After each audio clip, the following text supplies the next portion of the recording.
Lone Star 187 is intended for a mature audience. Listener discretion is advised. 2 ambulances, 612, 613 is stage for shots fired. Lathrop in Washington, 724. Okay, stage 1. 214, back up. Case file 27, Ella Bennett. Welcome back. I'm Kerri. And I'm Britney. And we are Lone Star 187. All about the Texas. So, sister. Yes. Where are you taking us this week? This week, we are in Abilene again. And Abilene is special to us for many reasons. One, that's where I was born. Also, it was where our very first story originated. Oh, yes. So we've got family members that still live there, and we go visit there a couple of times a year. So special place in our heart. And we miss our fam because of the quarantine. We're missing our Easter stuff. Yes, we're quarantined. So I'm going to start this out with a 911 call, and I'm just going to go ahead and say that if you are sensitive to murders that happen to small children, you might not want to listen to this one. It's really difficult. So it was a difficult story to do, but I thought it was necessary. There's a lot of twists and turns, so you'll thank me in the end if you can fight through it. So we're just going to go right in. What this is about is sororicide, which I'd never heard of it. Obviously, it's a thing. It's basically the act of killing one's own sister and is very rare. And according to the FBI, there are only about 35 cases of a sibling killing a sibling each year. Some facts for you. So they call it sororicide, like sorority? I don't know. I wondered that myself. I didn't know. Well, I couldn't kill my sisters. I couldn't either. A woman by the name of Charity Lee is at work at Buffalo Wild Wings. And based on the pictures that I saw in the documentary, I think it's the one that we've been to over by our Hampton. Yes. And what is the date? The date is February 4th, 2007. Oh, so this is pretty recent. Yes. Almost midnight. So it's like 11:30, 11:45 when the 911 call was made. So she's at work and the cops show up. It's around midnight. And so she sees the cops go into the manager's office. And the next thing she knows, she hears her name being called over the loudspeaker. So she goes into the manager's office and they basically tell her that her daughter's been hurt. She says, well, can you take me to her? Take me to Ella right now. And they say, well, you can't go because she's dead. Oh, I just got chills. And she says, at that point, none of that made sense because when she left for work, she left her son and her daughter with a babysitter that she trusted. And so she said, well, what about my son? Is he okay? And all they say is, we have him. And so she said, at that point, everything stopped making sense in her entire life. There was a 21-year-old girl from Hardin Simmons. So nice. I need to talk to Jessie. And she was babysitting Paris and Ella.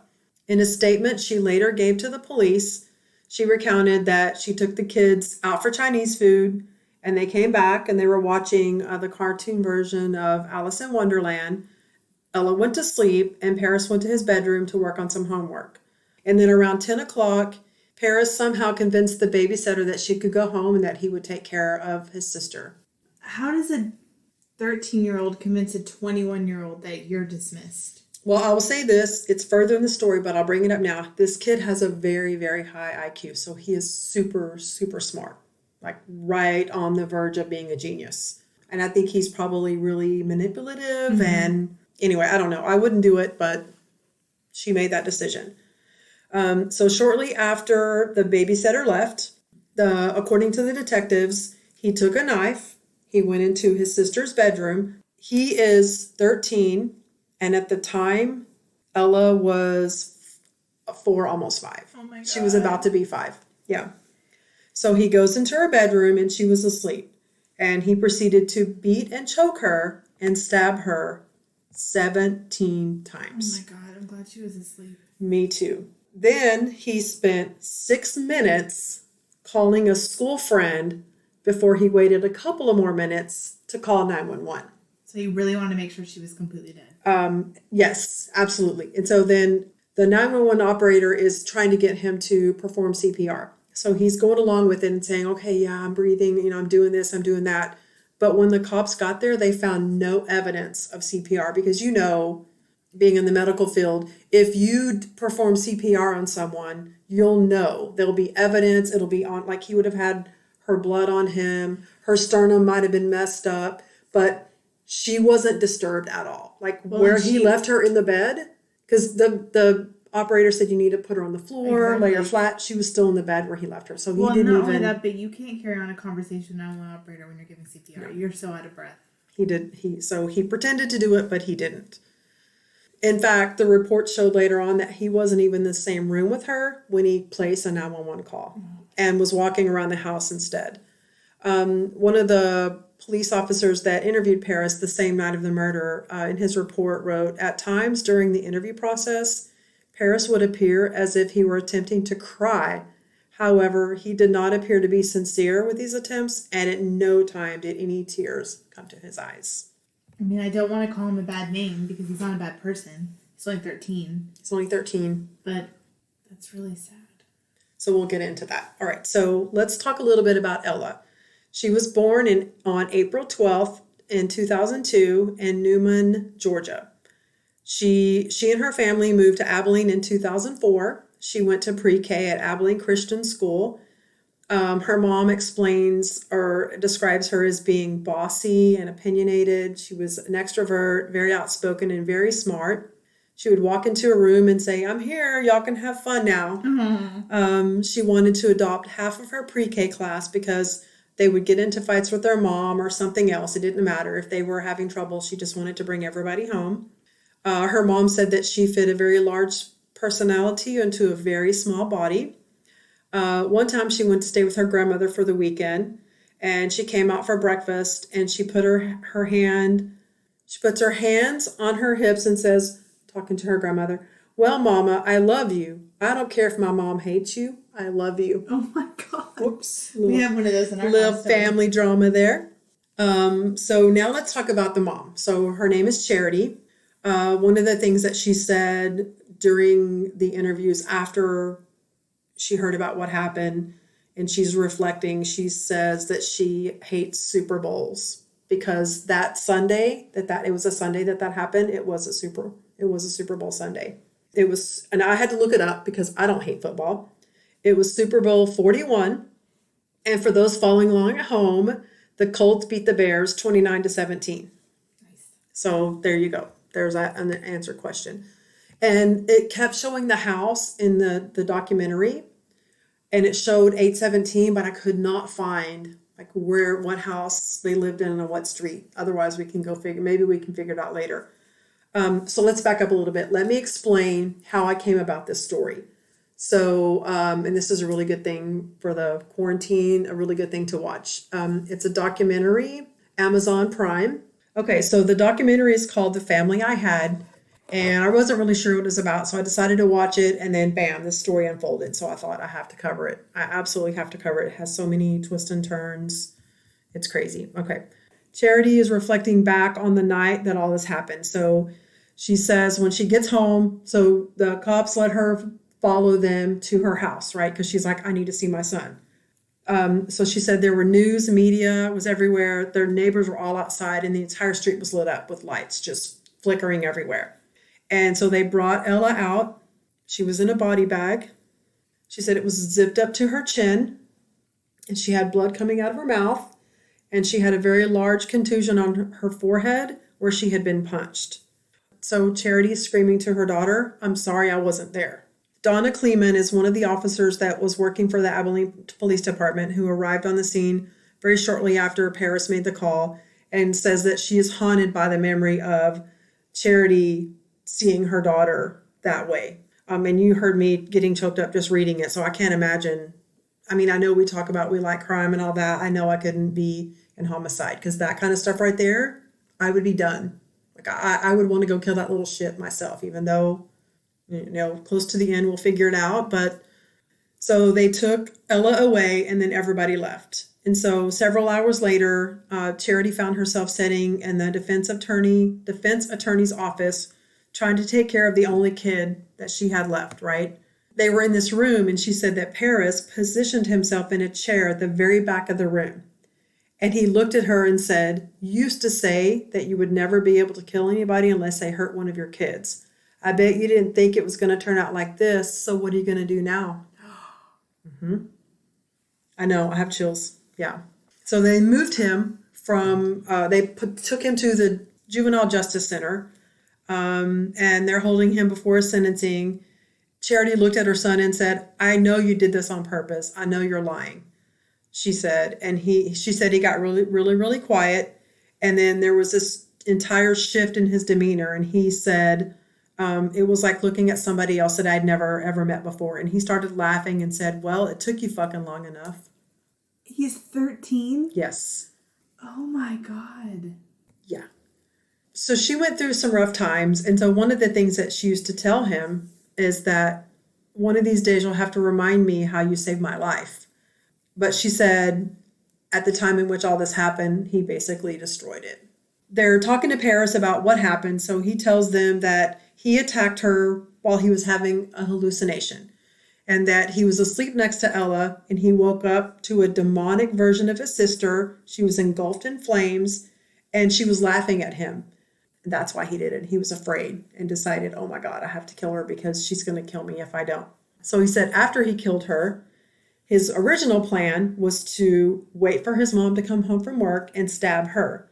The only reason he didn't go through with that plan is that after killing his sister, he realized that it was much harder to kill somebody than he thought. But I thought she was on fire. Yeah, exactly. Is his mom on fire too? Yeah, good question. Yeah. And the second reason is that if he killed his mom, she would have only suffered for 5 or 10 or 15 minutes, however long it took him to kill her. If he let her live without Ella, she would suffer the rest of her life.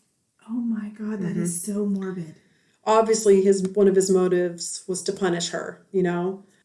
He said that for many years that there was this hot flaming ball of wrath in the pit of his stomach, and it was directed at his mother. He said he always knew that the most devastating thing to his mom would be the loss of one of her children. And he found a way to take both of them away in one fell swoop. Well, yeah, because now her son is going to go to jail for the rest of his life for killing his sister. Yep. I know it seems like this is short, but there's so much more to come. So several months later, from April to August, he was sentenced to, how many years in prison do you think he got? Well, he's 13, right? So won't they give him first they won't try him as an adult, right? Yeah, they can't because he's only 13. He'll go to juvenile hall till he's 18, and then he'll go to prison for 25 years. Okay. He got 40 years, which is the highest sentence a juvenile can get for murder in the state of Texas. Amazing. And it says he's eligible for parole in 2027. And if he doesn't get released, then he won't be eligible until 2047. Damn. And he's in Huntsville in the Ferguson unit. Charity never really tried to get Paris out of the charges against him because she knew, like, there's really no reason. Like, what's the point? You know he did it. He admitted to doing it to the 911 operator. Well, and clearly he's not have any remorse. No. And he wants you to suffer. So Yes. why would you want to do anything if that's where he wants to be and that's what he did? And apparently he hates you. Right? And he wants to see you suffer. Why would you To try? get him out? He's just going to make your life more miserable. Absolutely. And who knows, maybe it would happen to you too. Like, you don't know. If he thought about potentially killing you at one point, is that magically going to go away now that you helped him get off? No. What she was trying to do, though, was get him into a mental institution because he was a minor and she didn't want them to just lock him up and throw him away. So she told the DA that she would pay to have Paris put in a mental institution, even if it meant that he was there for the rest of his life. But the defense attorney wanted not guilty. What the fuck? It doesn't make any sense to me, you know? The prosecution wanted him to get the maximum sentence possible, you know, which I get, but that doesn't help his mental situation. So then he just gets thrown in jail and you forget about him. Right. So he does have an IQ of 142. He's very artistic. His mom said he started drawing when he was 3 and he was a very calm child. But here's where things went sideways. When Charity got pregnant with Ella, he wasn't the only one anymore, right? So once... jealousy cooking there? Pretty much. But once Ella was born, you know, he fell in love with her. Everywhere they went, Paris was always right there by her side. Charity was surprised and even admired how well the two of them got along. And of course, Ella loved her big brother and everything he did, she wanted to do. She called her brother her fashion consultant because he picked out her clothes for her every day, cute. and there's some pictures of them. They're so cute together. And so now we introduce Kyla, which is their grandmother. So this is Charity's mom. Mm-hmm. And so she comes out and says that she knew. She said everyone knew that there was something wrong with Paris. He was different from the time he was born.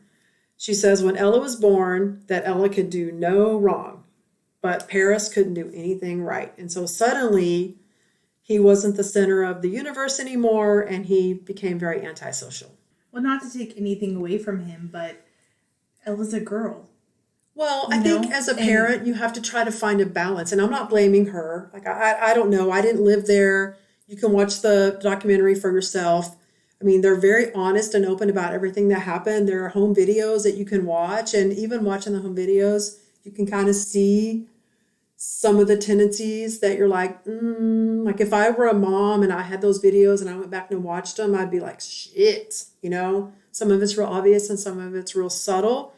I think you just have to find that balance. Although, I'm sure that there was a point for Savannah where she felt the same way because there's a big gap. So for almost 5 years, she was the only child, and then here came Brenna, and it was Brenna. So Savannah might, have felt a little bit of jealousy, but I really did my best to make sure that I included her and gave them both the same amount of attention. Yeah. So. Well, and boys just need different kind of attention than girls do, especially from their mom. Like Jack needs things from me that Callie doesn't need, and vice versa. So it's not so much that you give one more attention, it's just a different kind of attention. I mean, all kids are different regardless of their gender, but especially being boys, they're like Jack's, he needs me, he needs me to do stuff for him, but I also feel like he needs me a little bit less in a lot of ways than Callie does because he's a boy. And there's things he that is I a little can't bit do. older too. Yeah, by 15 months. Yeah. So, and clearly we haven't said a lot about his dad or men. So Charity's kind of doing this on her own. So she is a single parent at this point. So really Paris, his mom is really all he has right now besides his grandmother.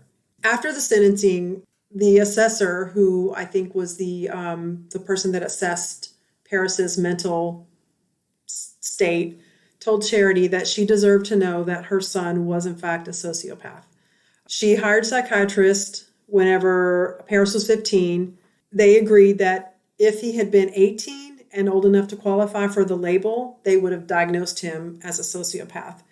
But because he was not 18, they couldn't actually give him that diagnosis, which is crazy, scary. Isn't it? He confessed to having homicidal thoughts since he was as young as 8 years old. Oh my God. Often expressing them through violent and disturbing drawings. So when you watch the documentary, they have they do animation of the drawings, and those are his actual drawings that they're doing. And I got to tell you, some of it's a little bit, ugh. And no one was worried about these drawings he was doing? And then once he became an adult, he refused any further psychological evaluations. And in several articles, he was referred to as the genius psychopath. So this documentary is called The Family I Had. It was filmed in 2017, and it was directed by Katie Green and Carlye Rubin. And like I said, I watched it on Amazon Prime. And it won a couple of awards, Outstanding Documentary and Best Documentary.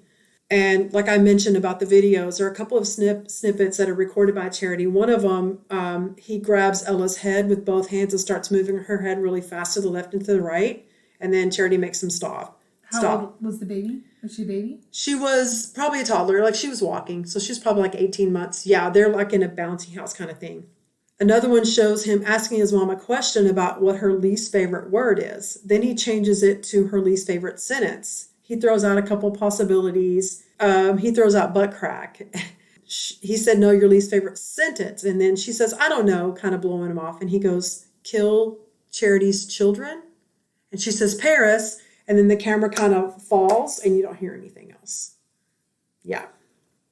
Fucking scary, right? God. His grandmother comes into the documentary and she says that when he was little, he would bang his head against the wall until it would bleed. A couple of times he threw glass all over the house. She said that she always thought that Paris would take out Charity, take his anger out on Charity, not Ella. She said that Paris tried to stab Charity with a knife one day. So they took him to a psychiatric place in Wichita Falls. But Charity wouldn't let her mom go with her to go pick him up. Because I think she probably knew her mom would be like, he needs to stay here. So she went by herself. It wasn't until Ella was killed that Charity finally told her mom that she was told Paris had homicidal tendencies. But she wasn't surprised because she kind of already knew. Yeah. And that happened in 2006. And I'm sure almost a year before this whole. And I'm not blaming his mom, but if you had an inkling and you didn't do what was best for him, then you are a little bit responsible. A little bit of an enabler, right? You know, I mean, we've known people to have some weird behaviors, thoughts. And we're like, that's kind of scary because that person one day could do something, and we have those inklings and we've talked about it. Clearly, no one's going to do anything about it. Yeah. But still, I mean, when you have that inkling, you have to make your voice known. Yeah. And if no one does anything, no one does anything. But you can't, as a mom, look, we've gone through stuff with Jack where I'm like, something isn't right. We got to make him better. What do? We take him to a psychiatrist and we have him talk to him and see what's going on in his head. Because worst case scenario, nothing's wrong. But then you have peace of mind knowing I've done everything I can to help my child and there's nothing, and I'm not going to say the word wrong because it doesn't mean that they're wrong, but there's nothing medically going on with him. No, it's just, he's just had some trauma that he needs to process and he's too young. The trauma happened at a really young age and he doesn't know how to process it, right? So it's just like comes out in anger. So the reason that Charity didn't let Paris stay at this mental institution is that she didn't believe that they could help him. That was the reason that she said. And she thought that she could? Maybe. She's his mom, but I guess maybe she thought so.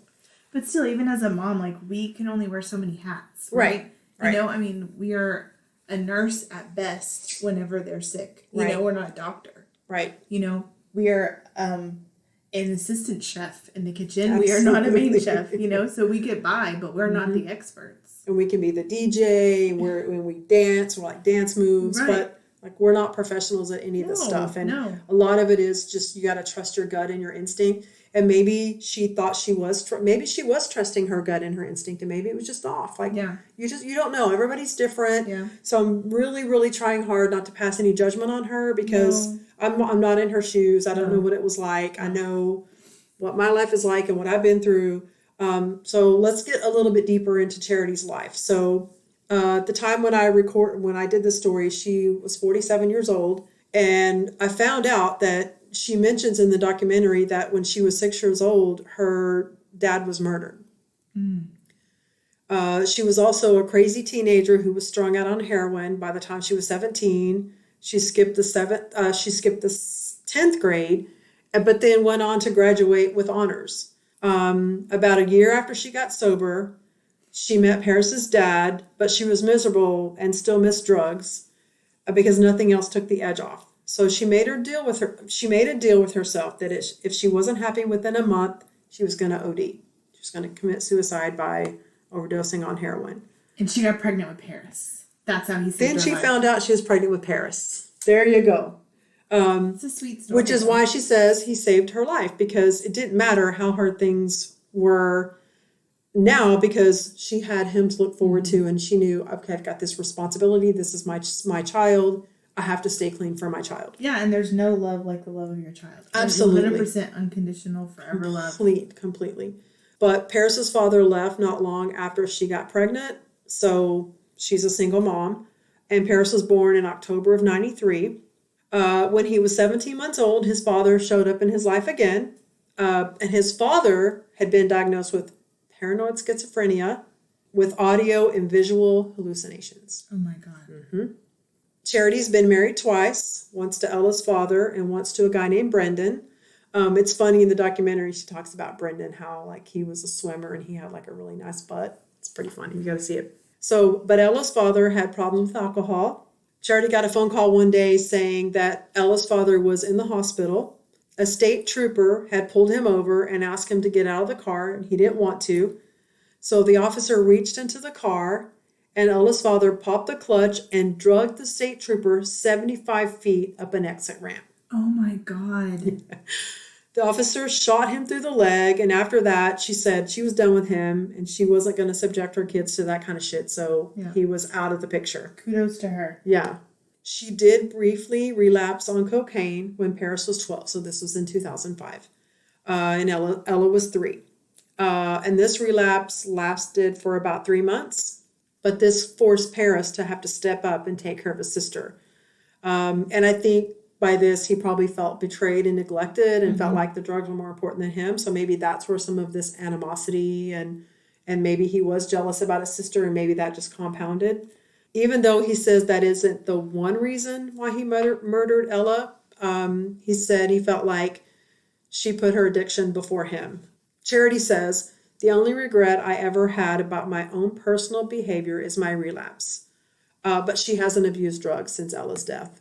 So life for her after losing her daughter was pretty difficult. One example she gave was that she was in the grocery store in line. And remember, this is Abilene, right?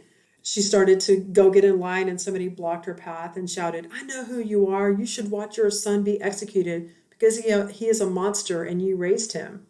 So she said she took a deep breath, gathered all her strength, and told the woman, ma'am, I don't know who you are, but you really need to get counseling. Well, she said she left her groceries and ran out of the store.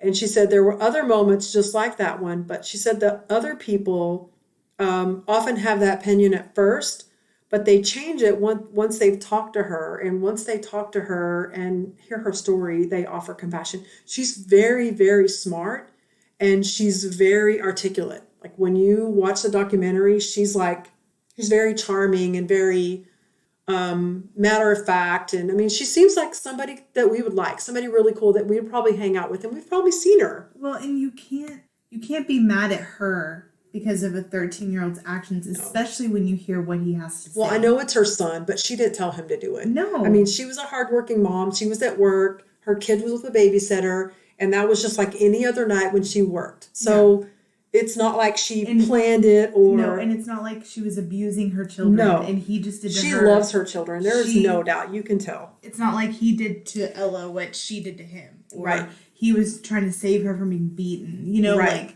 It's not like it was a way of trying to keep her safe or anything like that, you know? Yeah. I mean, I don't blame her. No. She's a good person. So even though Paris continues to say that he doesn't suffer from any mental illness, he told the directors of this documentary, I chose to do my crime and I take full responsibility for my crime. And I wouldn't say there was a predisposition to what happened. I'm not insane and I don't suffer from mental illness. Yeah. So the documentary is awesome. But originally the filmmakers intended to, the purpose of the documentary was to investigate the juvenile justice system. Okay. Mm-hmm. That's what it was about. That's why they chose him. A system capable of putting somebody like Paris behind bars for 40 years with not even trying to help him to be rehabilitated. Right. So that was the purpose of it. But as they allowed Charity to tell her story, they realized it wasn't just about this little boy that killed his sister. It was about this cute little boy who was an amazing artist and who's in home movies with his little sister. And so I think the story evolved and the reason for the reasoning behind the documentary changed as the story unfolds. While they're interviewing Charity's mom, Kyla, in the documentary, it's crazy. She decides to tell them that she was the prime suspect in her husband's murder in Atlanta. Oh my God. Remember, Charity's father was killed when she was 6. Now, the mother, Kyla, was acquitted. So the filmmakers asked Charity if they think her mom did it or not. And here's what she says. My mother and my son are a lot alike. I don't think that my mother is as deviant in some ways as my son is. I think they are both able to detach emotionally or not attach at all. I think my mother was complicit or complacent with what happened to my dad. My mom is not the clueless type. It makes you wonder, and that's the thing with my mom and my son. You can get in their heads to a point, but then they go off somewhere that most of us don't go. See how like deep she is? It's crazy. Well, and I will say, when I was in school and we covered mental disorders, it's very common for mental diseases to skip generations, where parents, like one person will have it, and their children don't have it. That's very common. Next will, and so it would make sense that it was the mom and not Charity, right? And then Paris and not Ella, right? Like this shit's happening, so I have to pause the documentary. And we have the newspaper.com thing. So I go down this rabbit hole to figure out, I want the true story. I want to find out. I want to basically validate her story about her dad. So while researching, I found a memorial site, a grave memorial site that was written by Charity. And here's what she says.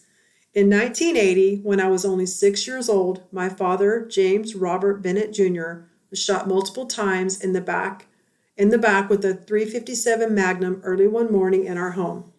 His accused killer was arrested, charged, tried, and acquitted. Had she not been acquitted, the death penalty would have been imposed. I knew this woman well. She is my mother. So she did shoot him? Hold on. So then I had to do more research about this killing because how did she get acquitted? Like, I gotta fucking know. This is what I'm saying. Okay. June 1980. So then I went back to the newspaper articles. This is not a Texas crime. So Ella was killed in Abilene, Texas. Right. But her dad, no, this happened in Atlanta. So in June of 1980, Robert Bennett, who was her dad, he was a trucking executive, was gunned down in his home on March 11th, 2 days after he and his wife were remarried in Las Vegas. 1 month after the shooting, Mrs. Bennett, who was a part-time employee of the trucking company, and a guy named Clarence Jones Phillips were indicted on murder charges. The state is contending that Miss Bennett caused her husband's death by conspiring with Phillips to have Bennett murdered. The trial was set for July 21st. Her trial was set for July 21st. The amount of dried blood and the presence of powder burns on the shirt indicated that he was shot at very close range. He had little to no chance to defend himself and fell and died almost immediately. The pathologist removed 4 bullets from his body. They placed the time of death between 8 a.m. and 10 a.m. He was last seen by his wife, their daughter Charity, and a live-in babysitter named Rosalind Staples. Miss Staples found the body and got a neighbor to call the police. Miss Bennett told the police she left with Charity and Miss Staples around 8 a.m. She made stops at several places, including her daughter's school, the dry cleaners, the bank, and the post office before going to the trucking company. Once she got there, she called the house to see if her husband was awake, but was told by police who answered the phone that there had been trouble, so she went back home. She would have received $100,000 in life insurance. That's really not very much. That he purchased the previous week. It's really not very much. But he didn't get the policy because he failed to pass a physical exam, which is hilarious. That motherfucker was already dead. And he was robbed of at least $21,500 worth of jewelry and cash. The shooter used bullets that have been out of manufacture for nearly 3 years. Okay. And so would a professional hitman use some old ass bullets? No. No, they would Only not. Barney Fife. Others testified that professional killers usually use .22 caliber, not .38 that were used on Mr. Bennett. Oh, and they rarely steal personal effects from the victims. Yeah, that's As true. we know. Okay. So the trial was compared to that of a Perry Mason episode. The witnesses they had so many inconsistencies. They made the trial very complex. It was also reported that Mr. Bennett was romantically involved with at least 3 women in March when he was shot to death. Oh my God, Hope. Sources say that Mr. Bennett had an arrest record, that some of his associates had been suspected by police of being connected to organized car theft rings and bootlegging. They're talking to Kyla about what happened, but they're secretly recording the conversation because they want to know what really happened. But during the interview, she says, so there was this guy that approached her about killing her husband. And at the time, she was very angry. She was like, I'm not going to have you kill my husband. What are you talking about? But she decided, you know what, out of curiosity, let's just go ahead and talk about it, right? Yeah. Curiosity. And this other guy, of course, was the guy Phillips. The detectives bring her to the police station under the guise that they just want to talk to her about her husband's death, right? That way she'll be honest. So recording device was placed in the office where the interview was conducted, and the conversation was recorded, but it was recorded in another room. So the tape was really bad. You couldn't really hear it. The device was old. The freaking air conditioner was loud. So you couldn't really make any of that. Like a shit show. This is really a big shit show. They did get her to sign a waiver. She seems really stupid because they got her to sign a waiver saying she had been informed of her rights. So they were able to use the recording, but they were like, we can't really fucking understand what it's saying. So whatever. And what they keep hearing her say is, it was pure curiosity because I didn't believe things like this went on. And then whenever I had this conversation with this guy about potentially killing my husband, and then ends up dead, I thought, oh my God, they're going to think I did it. And then also out of curiosity, I handed him $1,200 Yeah, exactly. to have him killed just to see if that was how the process went. Right? Yeah. So Miss Bennett took the stand in her own defense and said that she fired her husband from the company because there was a tax lien against him and any wages that were paid to him would have been taken by the government. And she says that this guy, Phillips, brought up killing Bobby for a price and she told him she wasn't interested. And she said that her husband was sneaky and cunning and that she didn't put it past him to ask Clarence to ask her that just to see what she would say. So basically she said her husband made him ask her that question, whatever. Mr. Bennett, Kyla were married in 1972. They divorced 2 years later, but they stayed in touch. In 1976, they decided to open a business together. And in 1978, he started drinking heavily and spent most of his time with other girls while she took more and more control over the business. And she admitted that the night that he was killed, that they were very mad at each other because he took another woman to Florida back in February. Cheaters. Yeah. She cheaters. called it one of our famous fights. And this happened shortly before he was shot. She said they acted very nice when he came back from Florida, and it was at his suggestion that they leave for Vegas the next morning to be remarried. We decided we would go ahead and get married and try for the 100th time. He told her he was worried about things that he said were fixing to happen during the next few weeks. And so he said he bought a gun. She said he bought a gun the night before he was killed for protection. She broke down when they asked her to describe the 29 days she spent in jail. Wait, so like the day before he gets killed, he buys a gun for his safety, and like we're supposed to believe that she didn't instigate that? Mm-hmm. It's bullshit, isn't it? Remember, she gets acquitted. Can we just throw that in there right now? She was in the cell. She read all the books they had, and then she couldn't get any more. Oh my God. She gets on my last fucking nerve. So July of 1980, a jury of 7 men and 5 women acquitted her. Judge J.W. Williford said that this was the most bizarre case in his memory. He says, I've never seen a case with so many angles, so many reasonable hypotheses. Miss Bennett broke down several times during the course of the 11-day trial, weeping silently as the DA displayed her husband's blood-stained shirt to the jury while she was on the witness stand. She said that she loved Bobby Bennett since she was 16 years old.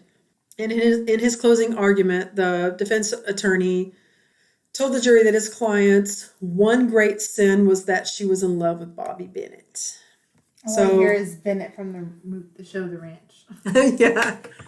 So what evidence did they have that They didn't really have any evidence. That's the problem. Is they really didn't have any. So it was mainly circumstantial in her curiosity to have him possibly killed. Well, unfortunately for him, he was doing a lot of shady shit.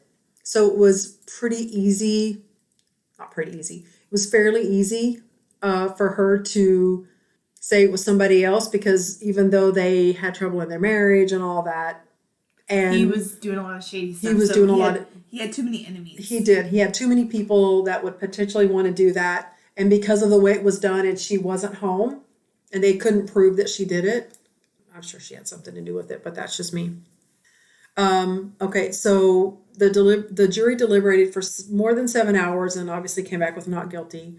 And of course, she said she's so relieved. And there's pictures I'll post that I got from the newspaper where she's like all smiles walking out of the courtroom, and yeah. Yeah, I got away with it, and I get $100,000. Exactly. No, she didn't get it, remember, because he couldn't pass the physical. Oh, that's right. So it wasn't even for the money. But they had that trucking company, but so she didn't need the money. That's true. And she was slowly but surely taking control over that anyway, because he was in trouble with the IRS and the government and all that stuff. So Charity did say that initially she believed that her mom was innocent. And it wasn't until Ella's murder that she started to second guess what she believed. So she drove to Georgia and spoke to the DA from the prosecution. And she found a report filed by the officer that transported her mom to the station the morning of the murder. And in the report, this following statement was written. En route to the headquarters, Kyla appeared to be very calm and even appeared happy at times. When asked why the doors to the house were open, she said they stayed unlocked most of the time. She says there was a map drawn on a napkin that her mom drew with the map of the house and marked which door would be unlocked. Isn't it very interesting? That's like in our case for Roseanne Galliunas. Whenever Joyce Ayler draws the map of how to get to the ranch. People are some shady. They're shady. Shit, man. Shady. So Charity believes that her dad was doing drugs and getting sloppy, and that was threatening her mom's financial security. So she eliminated the problem. Mic drop. Bam. All right, so that's the story. That's the backstory, the little rabbit hole that I went down. So Charity goes on to say that she has forgiven her son for what he did, but it's an ongoing process. She said that if he was free, that she would be very frightened of him. She said the fact that he's incarcerated gives her peace of mind, but she does worry about him. I mean, you know how prison is. Well, I say, we hear. Why you gotta bring up my history? We hear that when you hurt children and you're in prison, you're pound the ass prison. You're targeted. Yeah. So regardless of whether or not he was 13 when it happened, he killed his little sister. So he's in isolation. She's very insistent that she won't give up on him despite being worried about herself. She describes him as manipulative, narcissistic, but she's also quick to explain that her maternal instincts means that she puts her love for him above her anger, which I really admire her about. Of course. I mean, would you be able to still go? And put me in that situation. I don't know. I want to say yes because that's my child, but I don't know. She says that sometimes on the way to the visit, she has to say, okay, take a breath, Paris, how he's wired, but she's not going to be that parent who abandons their kid. Wow. I give her props to be able to do that. Completely. Okay, so fast forward to 2009. So Charity's talking about the relationship between her mom and Paris. And so her mom and Paris talk, they write letters to each other. So Paris evidently gets inappropriate material for a boy who was in prison for murdering his sister from his grandmother. Gross. Mm-hmm. Like porn? Well, Kyla says that his grandmother says that her grandson asked for a science fiction book. So she sent it to him. I guess she didn't look at it first. However, the prison rejected it because in the book, there's a picture of a woman with her breastises. I typed that out. Breastises exposed. But the grandmother's like, it's just a drawing. And so Paris tells his grandmother to take the book apart and send him a chapter at a time. And when you get to the picture of the bare breast, tell my cousin to just draw a bra on it. So Kyla has a daughter named Kyman. K-H-Y-M-A-N. Did you say Kyman? K-H-Y-M-A-N. How would you say that? Kyman. Cayman? In the documentary, Charity holds this book up. And she says, let's see. She starts opening the book. Raping women, murdering them, bludgeoning people to death. It's The Watchmen, the graphic novel. But it's a cartoon. So Charity goes to the authorities and says, I don't want my mother talking to my son. She thinks it's okay to send him this shit, and it's not. So she just can't talk to him. They can write letters, but no more books. And then her mom and Paris decide to sue her. Oh my God. How does his grandmother have hardly anything to do with him? I guess because she's a sociopath too. Well, yeah. And that's what she said early on in the story, right? That they're alike, they're like-minded. Charity's mom writes a letter to her and says, "It's not your job to be Paris's judge." Fuck yeah, she sure can. Calm down, Grandma. I mean, that's her son. Yeah. She's the only one. Yeah. Besides the prison system. Well, and where he's at right now. His father was still around. Right. She is the person. So Paris decides that he wants his mom's parental rights terminated. But her mom wanted, so they wanted to make the grandmother his mom. What the hell is did we go into like warp? It seems like it.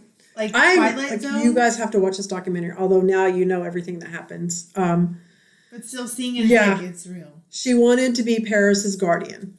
So Paris writes Charity a letter saying that everything was her fault, they weren't good for each other, and that she needed to leave his life. We're not good for each other. We're not a couple. Yeah. We're not dating. Your mother, right? Like, so the trial period has ended. No, 90 days is up. Yeah. And I'm not feeling like I want to go for a 1 year, 1 year membership. Yeah, Good. I'm good. I think I'm just gonna cancel this relationship. He says, and I quote, "There is nothing that really needs to be said between us." That's fine, but I'm still your mother. Exactly. I gave birth to you. No shit. So Charity tells him, "It's not up to you when I can stop being your mom and when I can't." And she also told him, "You need to be careful of your grandmother, that she's like you." And so Paris dropped his lawsuit. Okay. Mm-hmm. After Ella passed away, butterflies became her symbol, right? They were everywhere. One of the preschool teachers gave Charity a picture that Ella painted of an insect that was a butterfly. Like it's one of the last things she did at pre-K. So they gave it to her. And then one of Charity's friends found a butterfly brooch in Charity's backyard on the day she finally went back to the house where the murder took place. So it's a butterfly thing. So in 2011, Charity founded the nonprofit Ella Foundation. Ella is an acronym for Empathy, Love, Lessons, and Action. I have chills right now. The foundation assists people involved in the criminal justice system, those affected by trauma. Charity said on the night Ella died, she vowed to do something meaningful in her daughter's memory. Also, this foundation gave her a place to direct her rage and sadness. In 2012, the single stay-at-home mom became pregnant with a third child named Phoenix, who is now 4. He was born with severe heart defects. He had open heart surgery when he was 6 days old. When Charity told Paris that Phoenix was born with a heart defect, she said he cried really, really hard. She was really shocked because she never saw him cry like that. She said not over Ella, not about being in jail, but over that he did. Charity and Phoenix live in Savannah, Georgia with Charity's mom. In the documentary, you can tell. With her mom? Yeah, there's a lot of animosity, right? Why would she do that? Well, let me answer. Charity realized that if she was able to forgive Paris for the worst thing imaginable, and in order to have peace, she needed to work through things with her mom. She said, otherwise, I would just be a hypocrite. So let's live with a sociopath that killed my father? She knows what happened to Ella also hurt her mom. And Kyla admits that Ella made her a more caring person and made her made her realize she can't always have everything her way. Wait. I was like for Charity. Like I was on the Charity train going toot toot. I was like, God blessed you now with another child. Why would you put yourself in the home with someone? Doesn't matter that she's older now. If you know that her and Paris are alike and you know they have the same tendencies, just like he snapped and stabbed your 5-year-old daughter, what makes you think that your mom may not go crazy and hire someone to kidnap and kill your son? Or do it herself.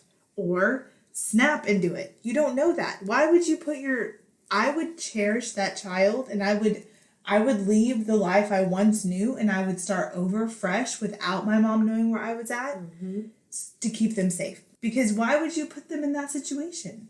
I was shocked as well. It shows her moving out of her house. It shows her moving out of the house in Abilene. And then it shows her moving into this house, and it shows her moving again, and then it shows her like on a golf cart. So her mom has a lot of money. So maybe it's a money thing, maybe it's a security thing, a safety thing. That's worth yours. I don't know. Maybe being murdered. I don't know. I'm guessing. Or growing up with a sociopath. What if she tried to teach your child or taught them to be like her? Or they live by example and they're like her and they do the same thing Paris did. Like, you have to cut toxic out of your life. You have to cut that dead branch off and move on, you know? Yeah. It was very, very, very shocking. And you're going to watch the documentary now, aren't you? Yeah, I am, of course. But Charity does go see Paris in Texas for 4-hour stretches as often as she can. But she is very grateful that the prison rules ban him from having visitors under age 17. So that means he can't see his stepbrother, Phoenix. Maybe not now, but when he's 21 or 18, he can. She says Texas won't allow him to see Phoenix because he killed a kid. If Paris wasn't in prison or was able to meet Phoenix, I would have to do a lot more soul searching. But you can live in the house with the woman that killed your father. Yeah. She says, because I was living with the dead, I was barely living. Phoenix really brought me back into the moment. You see how she's got very eloquent with words? But God has given you another chance to open your eyes and to make a better life. And then you live with her? Like, I get it, she's your mom. Yeah. I get that. Even if she is toxic. But that doesn't mean that you have to coexist with her, you know? Yeah, like, I don't know. I don't think I could do it. I really don't think I could. I would think I would be worried about myself. Just people that I know in my life that have done things to people. I don't want them in my life. Nor would I let my children around them because of the way they've treated other people. You know, not even people that I may have known or just in my life that I know. I wouldn't allow you to live with my children when you treat people that way. Because they're going to see how you treat people. And if you are older or their grandmother, right, they may want to follow example. Well, you're a very influential person in their life, being their grandmother, and you don't want that kind of an influence. They didn't really show a lot of the interaction between Charity and her mom. Maybe her mom has made amends. Maybe because there could have been a conversation between the two of them that wasn't on the documentary, right? Like maybe they had words or like, I don't know. But that doesn't change the fact that she's made a statement that her mother and her son are alike, and she murdered her daughter. Well, and she believes that her mom murdered her dad. I don't think she believes her mom did it, but she even said that her mom's not stupid and she's not gullible or naive. So I'm pretty sure her mom facilitated the murder. You know, he was getting sloppy and he was doing drugs and costing them money. She eliminated the problem, basically. So I agree with you. I couldn't do it. I couldn't. So Paris does write letters to his brother, but obviously his little brother can't read them yet. And most of the content in the letters is about prison. And in the documentary, they show pictures of the envelopes, and some of them are torn in half. So I don't know, like, if Charity did that, or if the prison system did that, or even if Phoenix did that. I don't know. But now Kyla says that she doesn't think Paris is a sociopath. Even though in the beginning she said that she knew there was something wrong with him all along. So she's very contradictory. Charity does, and even says that being in prison is probably making it worse and is probably forcing him to become sociopathic just so he can survive. And I don't know if I buy into that. Like, if he's isolated and by himself, and maybe she's saying that because he's just left alone with his thoughts, and that's all he has. I do, and that's true. I believe that. I feel, and we've said this so many times that people that kill people obviously have some type of mental thing going on for them to be able to just kill someone. Yeah. And I do think that we don't do enough for mentally ill people, but that's such a hard fight to figure out. Like when someone does something. And you decide, like, where do we put this person to punish them? We could put them in a mental institution for the rest of their life. I mean, I think he, being so young, I don't think putting him in prison punishes him. No. I think that just worsens his mental diagnosis, and eventually either he'll snap and kill a bunch of guards or other prisoners, or break out of prison and kill another civilian. So a mental hospital seems better in his situation. But you have people that snap. They've lived an okay life. They snapped. They made a bad decision. They need to be punished because they knew better before they did it. Well, they were much older, right?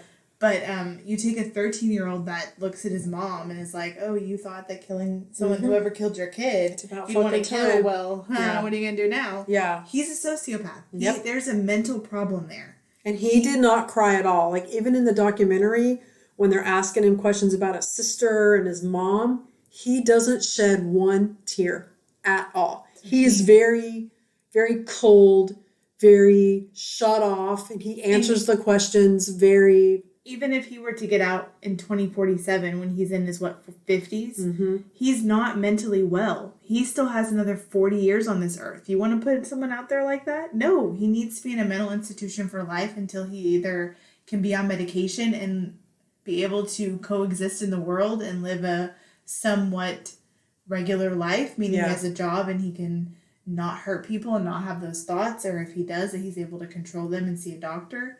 But if he can't, the prison system can't fix him. That's a good segue, because quotes that Charity says, and it pissed me off, just because I'm a Texan and I don't like this, but she basically says, if Paris hurts anyone, when and if he ever gets out, and I quote, he can blame me, but it's on Texas, because Texas has had him since he's been 13, and they've done so little to help him. And so it's obvious. It's so obvious that he needs help. So what? It's on Texas? So what are you doing in Georgia with your new kid and your psycho mom? Yeah, no. I was like, fuck you. Texas didn't do that to him. No. I completely agree that because of what he did was so violent and he was so young, instead of throwing him in prison, he should have been able to be in the juvenile justice system, but see a counselor at the same time, if for no other reason to understand why. And maybe understanding why would have helped him, and maybe he would be somewhat reformed. But just throwing him in prison and doing nothing else is not the right answer. No, but as his mother, you were his advocate. Right. And where were you? Yes, you lost your daughter in a horrific way by the hands of your son. But instead of being his advocate and going to the justice system and fighting, yes, then maybe this Ella's Foundation should have been for children that commit murder to their families. Well, it is about it is about that. Okay. Yeah. Okay. It's for people that But are. she should be fighting for him to get where he needs to be and to get help that he needs, instead of I think she blaming tried. Texas. No, I think she tried. No, she did blame Texas, and that was at the very end of the documentary. But when you watch it, you see a mom, or parts where she's like trying to make phone calls, and there's one part where she doesn't even know where he's at. He's being transferred from one unit to another, and for a couple of days, they don't know. They're like, well, he's in transit, or they don't know. And she's like, I don't even know where my son is. And she hates it when she calls. Like, she calls and she's like, yeah, I'm calling about my son, Paris Bennett. And she goes, they always just want to know his prison number. And she goes, I want them to know that he has a name. He's not just a number. So she's like, Paris Bennett. She rattles off his prison number, So I think she tried. I think she is just torn. She wants him to get help. And I think she tries, but it's in vain. And so much time has passed and there's so much hurt. And then, she's got another son and she's got this foundation going on that I think he's just kind of by the wayside, is what I think. Because, I know right now it seems like she doesn't care, but when you watch the documentary, you get the impression that she does care. Well, the children. Yeah, you can say a lot, but don't blame Texas. Yeah, no, I'm telling you, that pissed me off. I was like, I'm already irritated. I was that mad. She blamed Texas. Agreed. I was mad that she went back with her mom, and then when she said that, I was like, well, fuck you, man. Right? We didn't do it. You were in a state that if you kill us, we kill you back. That's right. Eye for an eye, bitch. Paris does acknowledge that he committed a monstrous crime, but he says, and this is what he says, yes, I did commit a monstrous crime, but does that one mistake define my entire life? I don't think it does. Yes, it does. No. Where are you and why? The murder does not define your life. Your the action. mental diagnosis that you have that allows you to commit that crime is going to allow you to commit further crimes. Bam. That is what defines you. And Absolutely. until you remedy that or you find a way to live with that and control it, it will define you like any other disease that you have. Mm-hmm. So he admits that what he did causes people to judge him. I just did that rather quickly. And he knows he can't change people's mind about him. But he says, just because I'm incarcerated doesn't mean that I'm worthless. It doesn't mean that I don't deserve a second chance. And I agree with that. Okay, but what I agree with that. actions are you doing to show Right, that? exactly. And we Nothing. don't see anything. You're reading science fiction novels about how to murder and bludgeon women. we have another little bit of a twist. So in January of 2020, Charity revealed that her son admitted to her that he sexually assaulted his little sister before he killed her. Oh my God, I'm going to vomit. Yes. So she has a new memoir called How Now, Butterfly, a memoir of murder, survival, and transformation. In this book that she wrote, she revealed that her son later confessed to watching hours of violent porn before sexually assaulting his sister and fatally stabbing her. Yeah, it makes my stomach hurt too. So what good does that do? I don't know, and I wondered the same thing. You know, like, we already hate your son. Sorry. Like, maybe not hate, but I already not really a fan. Okay? He murdered your daughter. Then you find out that he violated her. So in her memory, you want her to be known that, oh, well, at first she was just sleeping. You know, like, we all are like, okay, well, we can swallow that. It's not so bad. It's still difficult. Now you tell me he awokened her, raped her, and probably did God knows what to her, then proceeded to violently kill her while she was awake, and obviously. So the theory is that he did that to cover up what he did. And they did, and there was evidence, and I didn't want to say it earlier because I didn't want to give it away. They did find semen on the bed, on the mattress, on the sheets where she was. So what good does it do to tell You're people right. that? It does no good. It does no good. And it only tarnishes her memory. Absolutely. You know, because even though it's not her fault, why you don't put want that that on image. Her? No. Why put that on her? And why? I mean, not that he doesn't deserve it, but that's something maybe you bring up when they say, "Hey, we're going to do an early release of Parole because he's so good." You'd be like, "Hold on a second, I got some stuff." Yeah, because so the way that came out is Charity had a diary, and in September of 2010, her diary entry revealed how she confronted her son after finding porn in the internet history, and then hearing that they found semen on her body and on the bed where she was sleeping. So it was found that he killed his sister to cover up the sexual abuse that happened that night. And only that night? I don't believe that. And he admitted the more violent he became, the more excited he became, and it ended in death for her and climax for him. Oh, it makes me want to throw up. He told her that he was stabbing her slowly, that it felt like stabbing a mattress or a marshmallow. Why is all of that? What is the point? I almost didn't bring it up, but I felt like I needed to bring it up for this reason. Like, I wonder too, what's the point of this? It doesn't change anything about what happened. No. It doesn't help.